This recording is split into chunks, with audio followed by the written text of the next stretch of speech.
Welcome to Vape News Radio, the voice of vaping. In each show, we share the latest about regulations and things you need to know, plus upcoming conferences and fests, along with interviews with the movers and shakers in this fabulous vape space. Are you looking to get into this ever-expanding marketplace? Do you want to master this industry? Listen up as Norm Bauer, the vape mentor, shares it all. And here's your host, Norm Bauer.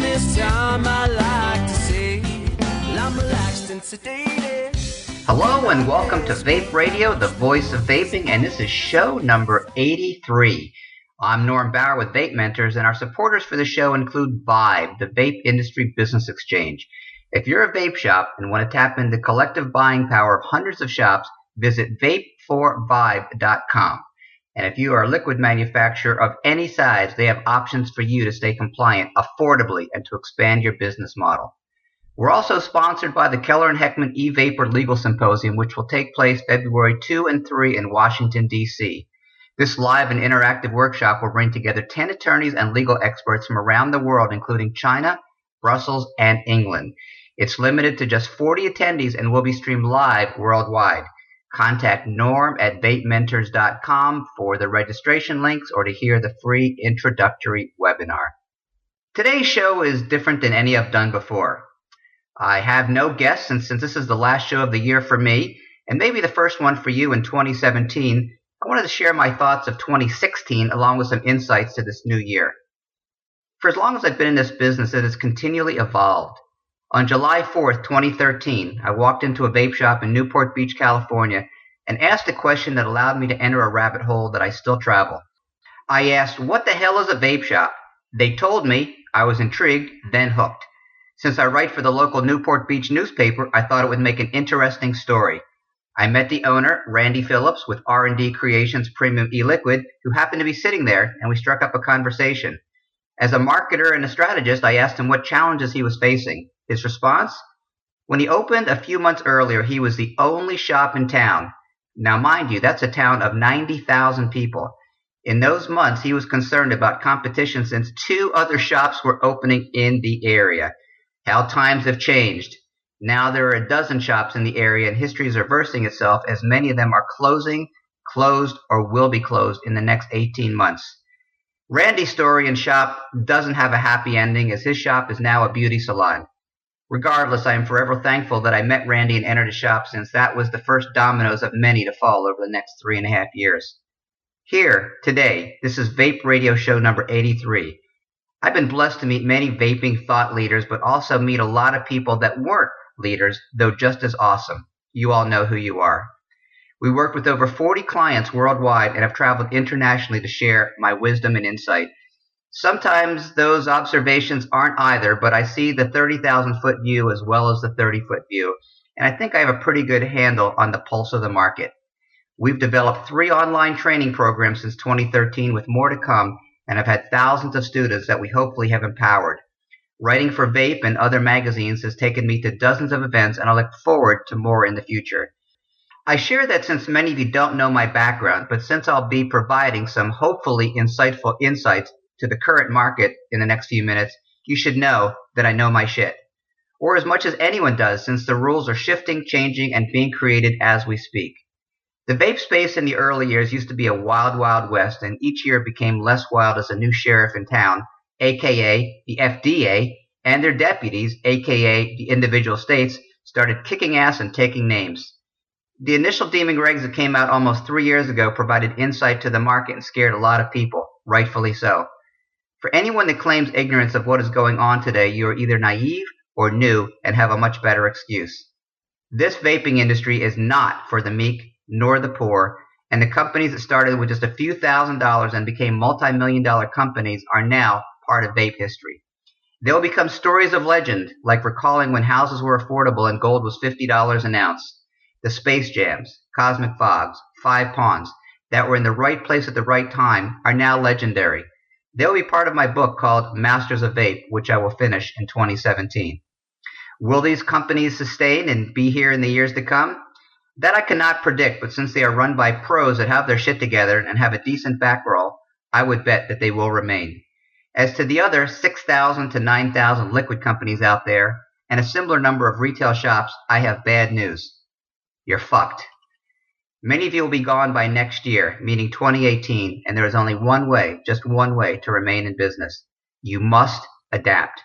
You must acknowledge that things have changed. You must seek guidance and advice, and we must all work together. If you think that you can do this on your own, forget about it. Not going to happen. My company, Vape Mentors, has made many course corrections over the years. And if I focused on new shops opening like I did when I began, I'd have nothing to do, since new shops are opening less and less. Some quick tips on how to proceed. If you're a retailer and want to stay the course, you need to focus on streamlining your operation, ramping up customer service, and lowering your overhead as much as possible. I recently spoke with the owner of a 3-store chain in Northern California, and they went from $150,000 per month revenue in their main shop to about $80,000. Still respectable and quite impressive, but if their overhead stayed the same, then it's a matter of time until cash flow runs out. I can't tell you how many shops contact me when it's quote-unquote too late, when they're weeks or days from closing. It breaks my heart. If you think you're in trouble, be proactive, not reactive, and look for solutions, including selling your shop or partnering with someone else. If you're a liquid company, my advice is almost the same, but you have many more challenges here since, as a manufacturer, you have many more hoops to jump through, plus lots of expenses to account for. Again, if you think you're not going to be able to make it, start working on an exit strategy now, not when it's too late. If you have revenue, branding market share, good formulations, and other assets, use them as a bargaining tool. If you have none of those things, and that means most of you, start looking at your next career. As an entrepreneur for 40 years, you must pay attention to cycles and understand that you cannot control most of them, but you can control all of you. So let's talk about where we are right now, cresting 2016 into 2017. As much carnage as we've seen in 2016, it will be worse in 2017. The problem is that retail shops are slower than they've usually been, most of them, and online sales are taking a big slice of the pie. Slower sales mean less ordering, which means suppliers are selling less. The biggest losers in this equation are the liquid companies, and let's face it, do we really need 8,634 different brands and flavors? When the dust settles, I'd be surprised if we had more than a few hundred.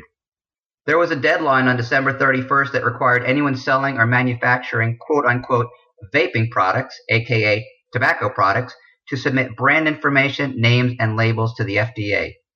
That deadline was recently pushed back to June 30th, 2017. A collective sigh from the room as everyone breathes a bit easier. Mind you, many will wait until June 1st to even give it another thought. From reports I've heard, the FDA websites crashed with the number of submissions and they didn't have the personnel to address it. What? Were they stupid? Yes, on many levels they were. They expected a few hundred submissions, but meanwhile, there are probably over 10,000 products that are considered, by their definition, vaping, i.e. tobacco products.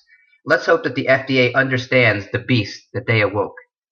Another deadline for submission of ingredients, much more detailed and involved and expensive, also was moved from February 8, 2017 to August 8, 2017.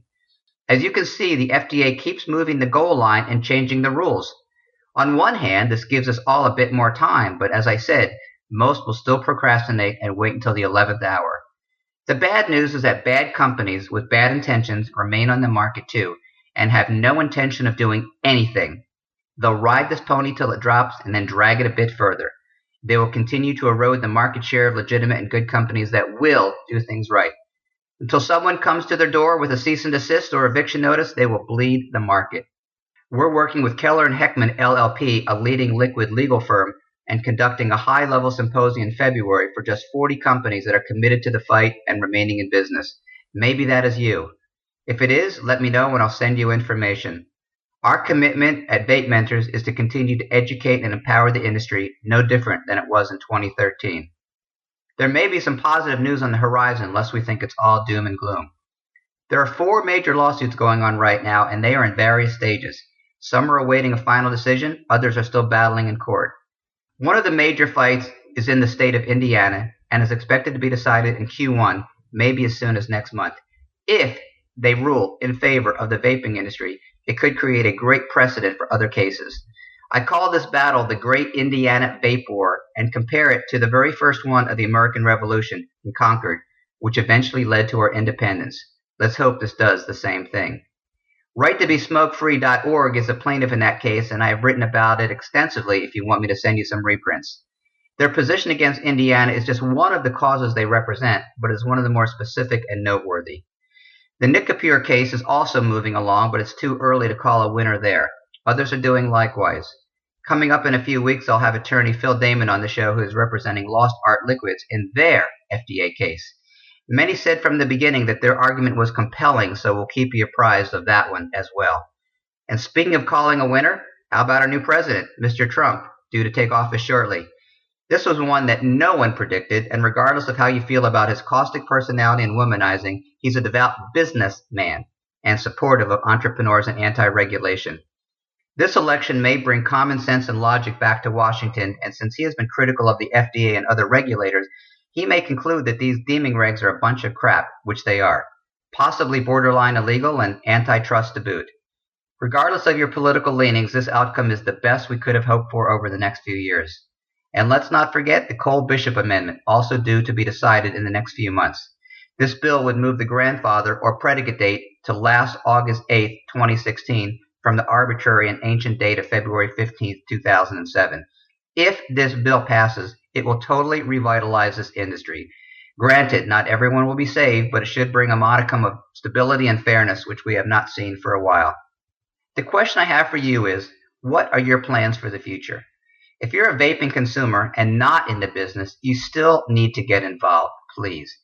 If you don't do that, your favorite juice, your favorite shop, and your friends you see weekly may be out of business. If you're a vape shop, you should know of a new association called Vibe, which is the Vape Industry Business Exchange. It provides the buying power of hundreds of shops, not just you by yourself. Imagining having the clout to get MOQ pricing of many units instead of the small numbers you need. That is what Vibe does. Send me a note and I'll send you a link for that too, but it'll be in the show notes. And if you're a liquid company, you should also look into Vibe, since their innovative concept called PMTA Exchange allows you to go through the PMT process for a fraction of the price, or to put your flavors into the exchange so you can license this to others and get paid a royalty.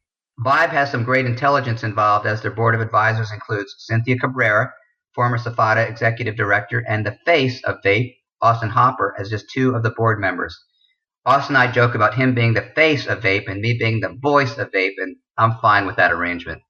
Two other major thought leaders will be joining that board shortly.